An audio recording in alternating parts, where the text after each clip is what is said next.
تعليق كابتن محمد أبو تريكة على تصريحات يستروب مدير الفني الجديد للنادي الأهلي بعد الفوز على الاتحاد السكندري في المؤتمر الصحفي، حيث علق تريكة وقال تصريحات يستروب في المؤتمر الصحفي مثالي، وهو كسبان في الماتشين بيتكلم انه غير راضي تماما عن الاداء، والنهارده قال جملة عبقرية: الهجوم الجيد بيجعلك تفوز بالمباريات، ولكن الدفاع القوي هو ما يجعلك تحقق البطولات. ولو دي قناعات يستروب وقدر ينفذها فهيقدر يحل كل مشاكل الأهلي. الراجل مستلم فريق منهار دفاعيا على مستوى أدوات دفاعية متواضعة جدا ومنها بدنيا، وطبعا ده بعد مدرس الألعاب اللي اسمه ريبيرو هو سبب في 90% من اللي حصل دلوقتي بدنيا. ولكن يستروب لحد دلوقتي مدرب واقعي جدا جدا في تصريحاته، لازم ياخد الدعم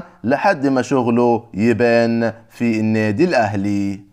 وأكمل محمد أبو تريكة: ياسر إبراهيم كان صح في مهزلة طريقة اختيار أحسن لاعب في المباراة، بس كان غلط إنه عمل ده في موقف زميله كان طرف في الواقعة. إنما حد يفهمنا مين بيختار وبيختار إزاي وإيه أسس الاختيار تظلم أحمد سيد زيزو في جائزة أحسن لاعب في المباراة. وتحدث أيضا أبو تريكة عن عمر كمال، حيث قال: عمر كمال لو عمل 5 قرارات في الملعب بيعمل 6 منهم غلط، طلعوا ناشئ من تحت ياخد فرصة أولى، ولو ما فيش ناشئ تحت هيلعب أحسن من مستوى عمر كمال بالمستوى ده، تبقى مشكلة أكبر في النادي الأهلي بمستوى عمر كمال الغريب جدا معانا في هذه المباريات.